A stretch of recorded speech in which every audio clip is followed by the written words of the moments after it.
자, 성공적인 직업생활 이번 주 두 번째 시간입니다. 자, 오늘은 이 근로계약과 권익침해의 시정이라는 내용에 대해서 배워볼 차례예요.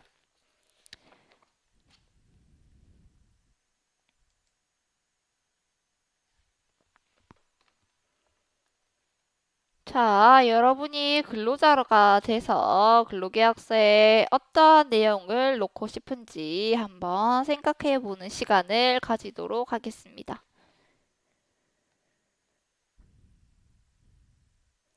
자, 여기 교과서의 답으로는 뭐 성과급 내용과 시간의 근무 수당에 대해서 좀 기재하고 싶다라고 적혀져 있네요.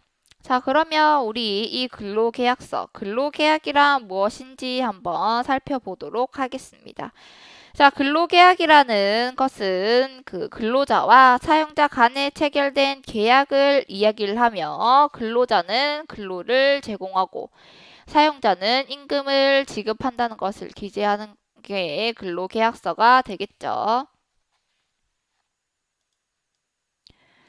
자, 근로계약의 체결의 의미 근로계약을 한번 볼게요. 자, 근로계약서에는 자, 임금 그리고 근무 시간 그 다음에 유급 휴일, 연차 유급 휴일 같은 내용들이 정해져 있어야 되고, 들어가 있어야 되고, 자, 사용자라고 해서 우리 근로자를 함부로 해고할 수는 없습니다. 자, 사용자가 아무렇게나 근로자를 이렇게 해고하게 되면, 그건 이제 손해배상 및 부당해고 구제 신청을 할 수도 있겠죠. 자, 선생님이 인터넷에 돌아다니는 가장 좀 흔하다고 할 수 있는 근로계약서 한 통을 뽑아 와봤습니다. 자, 이제 명시되어 있는 내용, 근로장소, 직무, 계약기간, 임금, 그 다음에 지급, 상여급, 그 다음에 휴가, 근로시간, 그리고 임금 지급일 같은 내용들이 명확하게 기재되어 있습니다. 자, 그 다음에 퇴직금과 퇴직 절차, 그리고 이런 내용들만 있는 것이 아니라 사용자는 근로자의 이러한 일을 했을 때는 해지를 할 수도 있다. 근로계약을 해지하겠다. 즉, 해고를 시키겠다라는 내용도 여기 해당이 됩니다. 자, 우리 지난 시간에 했던 내용을 조금 다시 되돌아가 보자면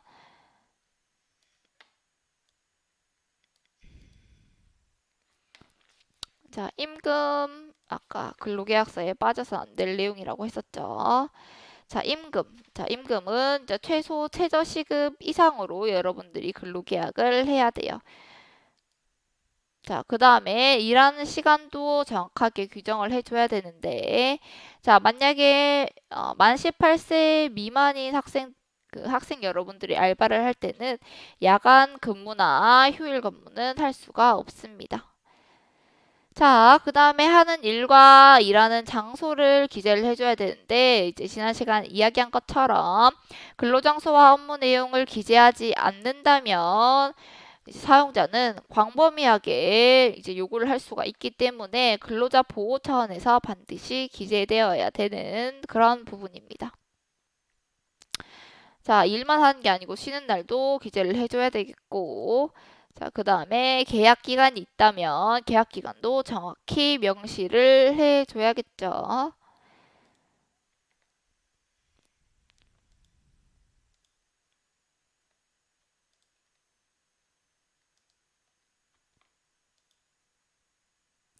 자, 그리고 주휴수당이란 것도 여러분들이 받게 되는데, 자, 주휴수당이라고 하는 것은 이렇게 한 주에 15시간 이상, 그리고 한 주 개근, 그 다음에 앞으로도 계속 근로할 예정인 이런 사람들에게 주휴수당을 지급하는 것입니다.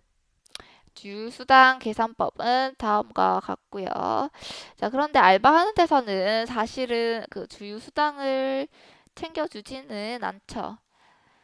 자, 그 다음에 일정 시간 이상 일을 한다면 퇴직금도 받을 권리가 생깁니다.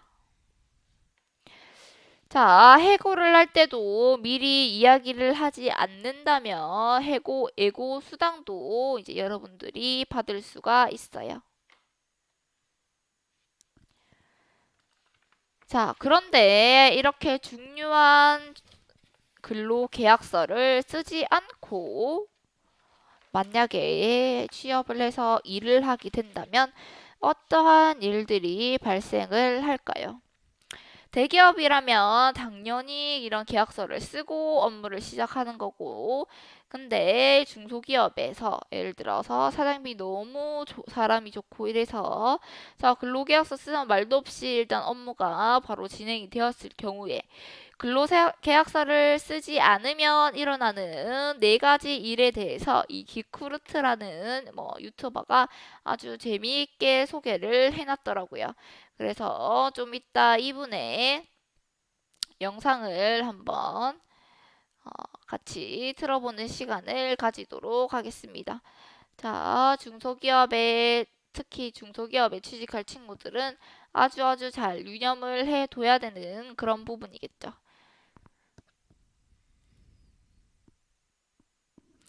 자, 그 다음에 여러분들이 회사에 취직을 했는데 그 회사에서 어떠한 여러분들의 권익에 침해를 받았다 또는 차별을 받았다 하는 상황이 생길 수도 있습니다.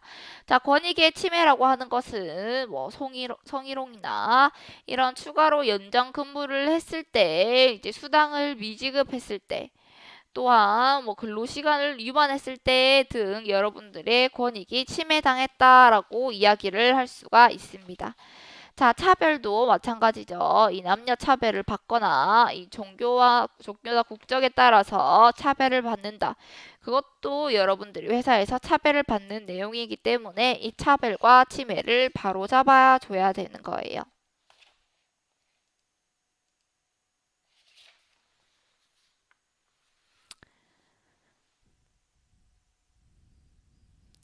자, 그런데 이 사장님, 사용자도 뭐 정말 몰라서 이제 권익을 침해하거나 차별을 할 수도 있는데, 자, 그럴 경우에는 여러분들이 정확한 사실을 알고 있으면 이런 권익을 침해받지도 않고 차별받지 않도록 건의를 할 수가 있겠죠.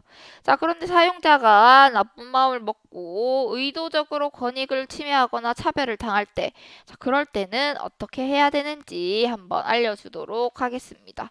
자, 이렇게 시정을 하려면, 바로 잡으려면 가장 중요한 것이 증거예요.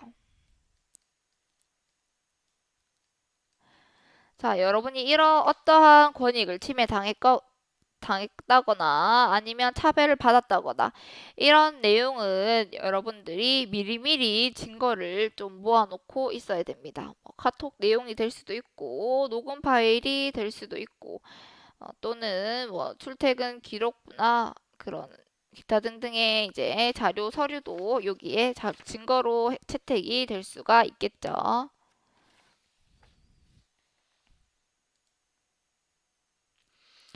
자, 그런데 이제 여러분들이 이제 그냥 말로 해서 사용자에게 우리 이런 권익과 자, 차별을 받았으니까 좀 시정해 주세요, 바꿔 주세요라고 했는데 근데 이 못된 사용자가 하나도 우리의 요구를 들어주지 않는다면 그때는 어떻게 해야 되는지 한번 알려주도록 하겠습니다. 자, 그럴 때 어떻게 해야 되냐고 보니까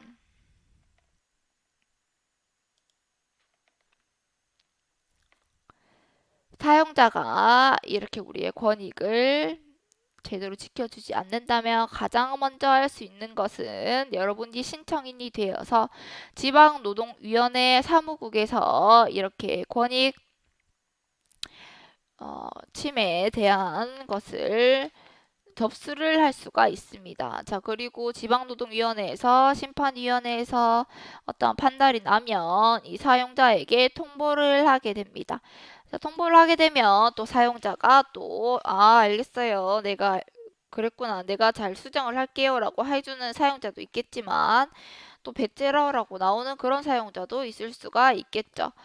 자, 그런데 이번에도 역시나 그 사용주가 이러한 그 국가기관인 노동위원회의 통보도 지키지 않는다면 여러분들은 이렇게 민사소송 단계로 넘어가서 소송을 제기할 수도 있습니다.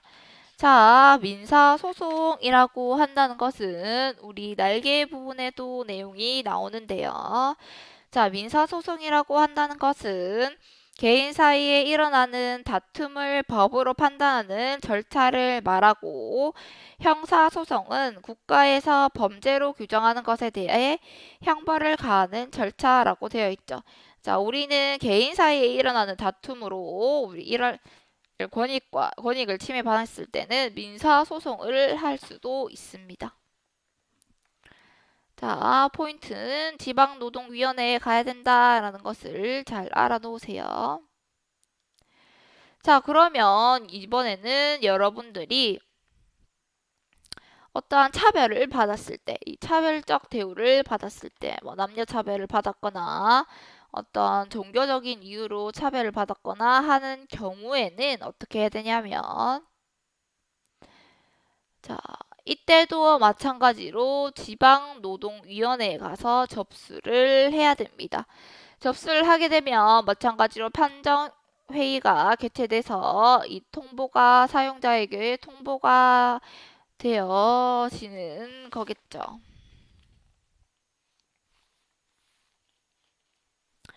자, 이렇게 이 권익을 침해받았을 때 또는 차별적 대우를 받았을 때의 내용을 한번 살펴봤고요.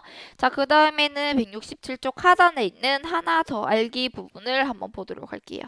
자, 선생님 아까도 얘기했다시피 이런 걸 할 때는 가장 중요한 게 증거라고 했습니다. 자, 그러면 이 증거가 어떠한 것들이 한번 있는지 한번 볼게요. 자, 실제 고용노동부 신청 과정이나 법원 소송 과정에서 입증할 수 있는 자료는 자, 출퇴근 기록부의 원본이 가장 중요하고 그렇지만 사실 원본을 우리가 가지고 있기는 어렵겠죠. 그러니까 복사본이나 사진을 찍어 확보하는 것도 좋은 방법입니다. 자, 이 두 번째는 선생님도 처음 들어본 그런 방법인데 여러분들도 한번 잘 눈여겨봐 두세요. 자, 연장 근무할 때 사무장에서 자, 자신이나 나에게 메일을 나에게 쓰기로 해서 전자우편을 보내는 것도 좋다고 합니다. 자, 전자우편을 통해 근무 장소의 IP 주소와 일시 등의 정보를 확인할 수 있기 때문이라고 이야기를 합니다. 자, 여러분이 출근할 때 나에게 쓰기로 회사 컴퓨터로 반드시 회사 컴퓨터로 메일 나에게 쓰기를 해서 뭐 근무의 출근 시작 마칠 때 근무의 시간 퇴근이라고 해서 나에게 메일로 보내놓는다면 그것도 IP 주소와 일시를 통해서 증거 자료가 될 수 있다고 이야기를 합니다. 자, 167쪽 하단으로 한번 넘어가 볼게요. 청소년이 반드시 알아야 하는 노동인권이라는 내용이 있습니다. 자, 여러분들 아르바이트 하는 친구들이 굉장히 많은 걸로 알고 있어요. 자, 일단 만 15세가 넘으면 노동을 할 수가 있고, 자, 18세 미만의 학생들이라면 부모님의 동의서와 가족관계 증명서를 사용자에게 제출을 해야 됩니다. 또한 이 청소년의 아르바이트는 1일 7시간, 일주일에 40시간을 초과하여 근무할 수가 없습니다. 자, 그리고 야간과 휴일에도 역시나 일을 할 수가 없습니다. 자, 여기 또 밑에서 두 번째로 좀 중요한 부분이 있네요. 눈여겨봐둬야 될 부분. 아르바이트 학생들도 1년 동안 자, 관로에서 일주일에 15시간 이상 근무하면 퇴직금을 받을 수가 있다고 합니다. 자, 여러분 알바하는 친구들도 많은데 미리미리 이런 알바생의 청소년의 노동인권을 잘 알아두면 혹시나 다음에 지금 사업장이 아니고 그 다음 알바 자리에 가서라도 권익을 이제 해치지 않는 선에서 여러분들의 이 권리를 요구할 수가 있습니다. 자, 오늘 수업은 여기까지 해서 마치는 걸로 하고 잠시 후 연결해서 이 10분짜리 영상을 한번 보도록 하겠습니다.